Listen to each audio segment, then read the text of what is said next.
Wayne, we've got so much to ask you. I'll crack straight on again, mate. Listen, we've just had the statement from the club saying that the legal dispute between Derby and Middlesbrough has been resolved.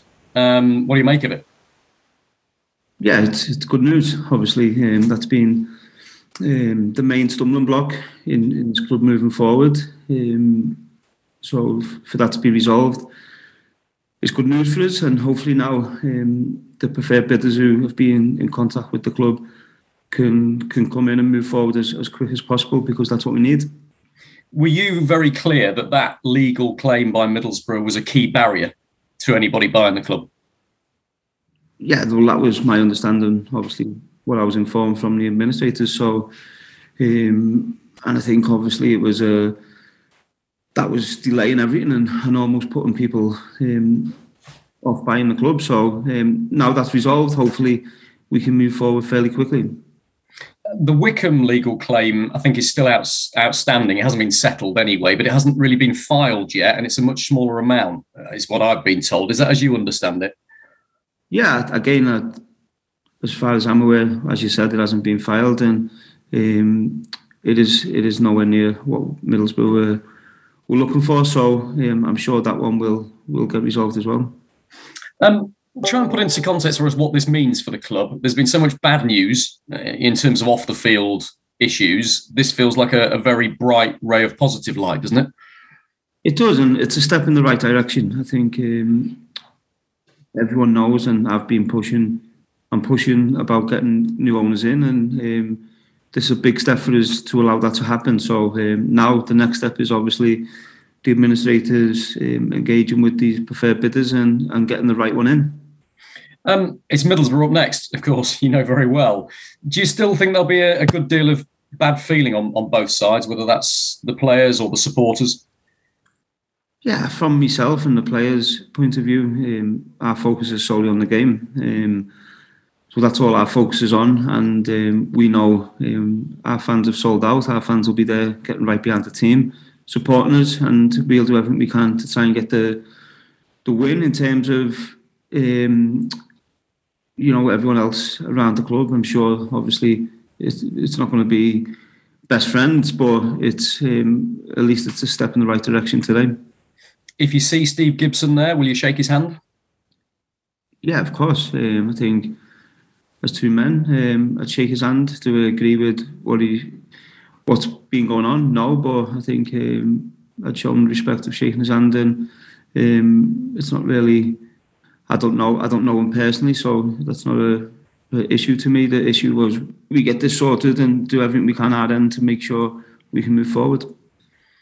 Well, it's been a really big week for you with the premiere as well, and you've done a lot of interviews, so I'll try not to repeat a lot of the same ground. But I wanted to ask you about the reaction to that one comment you made about wanting to go on the pitch and hurt somebody when you're in a really dark place yourself. Are you surprised at that reaction? Go on. Could you just repeat that? Sorry. Yeah, so I wanted to ask you about you talk incredibly openly in around this premiere and the interviews you've done around it about some of the dark times you went through, and the headlines have all been about that comment you made where you felt so low you wanted to go out and hurt somebody on the pitch, and I think it was John Terry who got the brunt of that. Were you surprised by the reaction to that comment? I think as I've said, I've been very open about my state of mind, and as I've said a couple of nights ago, that was a feeling. It weren't something which I went out. I didn't go onto the pitch and say, right, I'm going to hurt and injure someone. That was a feeling I had. And obviously I had a tackle with John Terry, which was a good, honest 50-50 tackle between two players. No issues. And obviously the FA have asked for my response to that, and I've given them my response. So there's not really much more I can say on it. Look, I don't want that to detract from what was an incredibly serious subject, and the fact that somebody of your standing has brought it into the public arena as you have, the issue of mental health around particularly young players who are thrust into the spotlight so quickly at a very young age. That was a really tough time for you, clearly, wasn't it? And it's. Did you feel you were quite brave in talking about it? Is it something that you've maybe not felt you wanted to talk about in the past? Yeah, and obviously I've spoke to, as I've been open on, I've spoke to people to obviously try and help me get through that, which that was the toughest part really at the start. And then in doing this documentary, I knew that if I was doing it, I had to be open, I had to be honest on some very hard subjects for me, personal ones to talk about. So by going ahead and doing it, I knew I had to come out and be as open and honest as I can be. When you've been such a public figure, you've really laid yourself bare. Did you have any doubts about doing that? Why did you want to do that? Because I think anybody could have understood if you wanted to keep it all private and shun away from that media exposure. Yeah, but that's part of the reason I've done it. I've been getting media exposure since I was 16 years of age, and in my opinion, judged on many things. And sometimes it was my own fault at times, but I wanted to give my point of view of feelings you have when you're down, when you're struggling inside. Your judgment is affected, and I think it's important, especially now and certainly over the last couple of years as well, seeing some of the young players, some of the decisions they're making and not knowing, and seeing them get judged and not knowing actually what the causes of that is, whether they're struggling as well. Last one from me. I'll let the other guys talk to you about the what could be the greatest of great escapes. I'm sorry I never get a chance to talk to you about on the field matters where you're doing so well. But do you think it's changed, Wayne? Do you think young players coming through now, if a young player was thrust into the level of exposure that you had at the age of 16, do you think that there are more measures in place to help and protect those young players with their mental health? Yeah, I think there is. I think nowadays it's a lot easier to speak and speak openly about issues, but also the exposure has changed in terms of everyone's got a camera phone, everyone has social media, so it's a lot easier to actually get to the players than it maybe was before. Top man, thanks Wayne, appreciate your time. Hi Wayne, just a couple on the statement we've just heard. Can you allow yourself to be optimistic, or I just wonder, have you learned now, given all the false dawns we've heard, not to get too carried away just yet? Yeah, no, I need to be measured because, yeah, of course, we've had some low moments over the last year, and as I said before, to step in the right direction. Now the next step is trying to get some owners in, and so I know I spoke to the administrators this morning. So I know that's the next step, and that's what they'll be trying to do. They must be pleased because they're human as well. They're not immune to all the noise coming their way. So, did you get the sense that they were in a upbeat mood after today's news?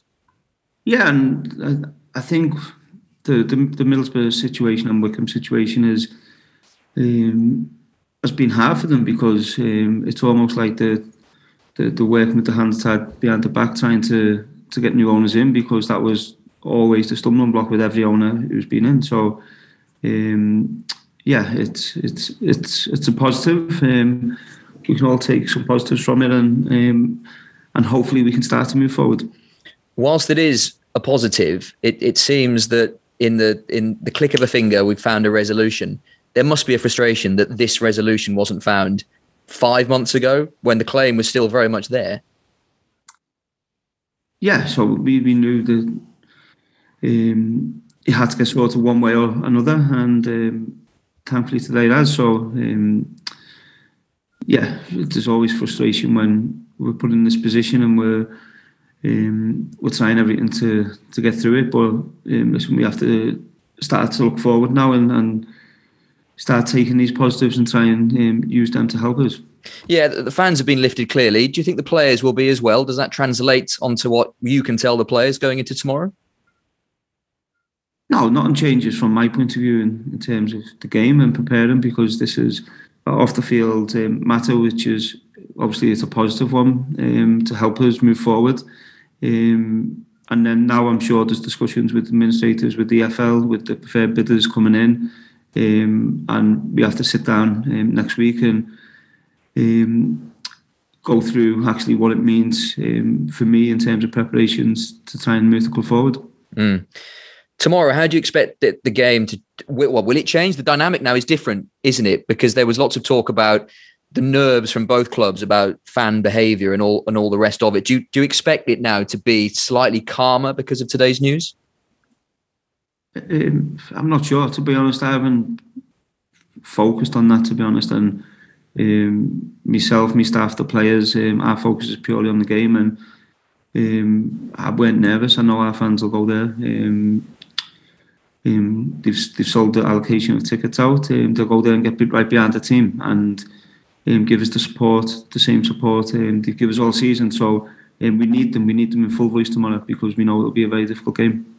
Yeah, on the pitch, you're close, aren't you? 4 points off Reading after results in the week. I know there's games in hand and all the rest of it.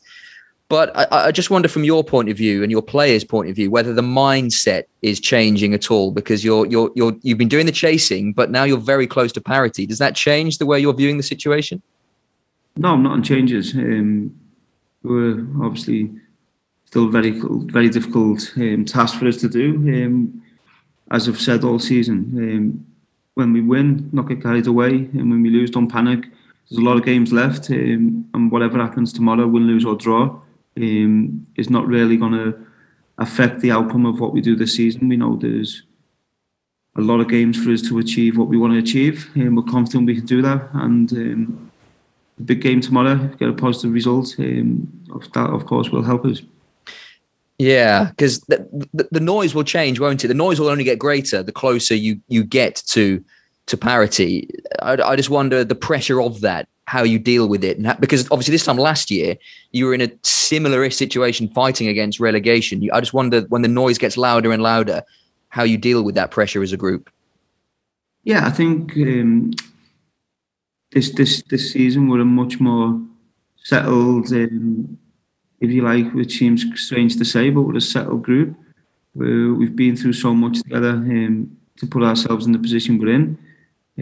So from our point of view, nothing changes whether we're 10 points adrift or whether we're 10 points clear of safety. Nothing changes. Every game we go in with the same goals, the same values, and with one outcome, hopefully one outcome of getting the 3 points. So yeah, I've gained experience in that time, my staff have gained experience in that time, so we know not to panic and just keep focusing on each game as it comes. You talk about tomorrow not changing a great deal, win, lose or draw, but you sense the month will be quite season defining, won't it? The games you have at home in particular. Do you think it will be a season defining month? Yeah, I think the month will have a huge impact on what happens at the end of the season. So it's a challenge for us, and we're ready. We're excited for the next few games, and we know it could be a big 3 to 4 weeks for us. Last couple from me, Wayne, on Middlesbrough. Are you running into them at a bad time? That they seem to have found a new lease of life under Chris Wilder? Yeah, they're in good form. I think they've got a very good manager. I think Chris has gone in and really changed the way they play. Under Neil Warnock, they were quite basic in man-to-man and quite easy to prepare against, where it's a lot different now. There's a lot of interaction, a lot of aggression against the ball. So we know it's going to be a very tough game. We know that. So we've prepared for that, we're ready, and we're ready for the challenge. Lastly, from me, Wayne, when we spoke on Monday, we asked you about Festi Ebiseli and the links with his move to Udinese, and you said not heard anything. Festi hasn't heard anything. Since then, we've heard more reports that now a contract has actually been agreed and he's done all his medical and all the rest of it. Is this more noise that you're also hearing for the first time, or is there more truth in it this time? No, he certainly hasn't done a medical or no contract. Well, as far as I'm aware, no contract is agreed. There has been contact from the club to the administrators. But Festi's a player, and of course, we're left in a position where if he chooses he wants to go and play there, then because of the situation, that's his choice. But he's a player we want to keep, and hopefully, the news we've had today on the Middlesbrough situation, hopefully we can start to getting a contract in front of him, because we want to keep him. He's a huge talent. Myself and the other coaches have developed him immensely as a player, and we want the opportunity to carry on doing that and keep getting more out of him. And has he expressed a desire to stay if everything can be sorted? I've only spoke to him briefly once on it, and you can see the enjoyment he has from playing for this club. So now I can speak to him, hopefully, but not just speak to him. Hopefully, we can get a contract in front of him, and if the AFL allow us to do that, and then he's got a decision to make. Lovely, sir. Thank you, Wayne. Appreciate that. Hi, Wayne. Charlie from BBC East Midlands. Nice to see you. I remember about a week ago you mentioned that you just got a text from the administrator saying that one of your players was leaving. I wonder if communication has improved since then between the administrators and yourself. Yeah, it has, and spoke to them on a regular basis. Spoke to them this morning over obviously the statement today. So yeah, we've been in regular contact. When did you find out that Steve Gibson and Mel Morris were going to break bread? Yeah, this morning. Listen, and part of what I said to the administrators is I don't need a live update whenever there's big issues like today. It is a big statement I need to know, obviously, in advance, because I don't want to get in the way of what they're doing and how they work. The same way I don't want them interfering and getting in the way with how I work with the players on the pitch. We've heard previously that the Middlesbrough situation is the main stumbling block to a takeover going through. And then we've heard other people say that even if you get that out of the way, that's not exactly like you're on easy street then to naming a preferred bidder. But have you got any idea? Have they told you, the administrators, how quick they could now be in a position to name a preferred bidder, and then you could be in a position to actually do some bits and bobs when it comes to contracts? Yeah, no, I don't know the time frame on when the preferred bidder is going to come in. But I know obviously the Middlesbrough situation was a huge stumbling block. So now hopefully that brings the preferred bidders back to the table, or it speeds things up, because my understanding is that was a huge stumbling block for all of the ones who was in. Just finally from me, on your documentary, So Open, So Honest, and I'm about 3 years younger than you, so as a kid growing up, I always wondered how on earth somebody of a similar age was going to deal with all of the media attention that he was getting. And so it strikes me now, as sitting here like a supposed grown-up, what can we learn in the media from your story going forward about how to deal with future generational talents that are coming through? Yeah, I think it's just having an understanding of life and the human being, the human side of people.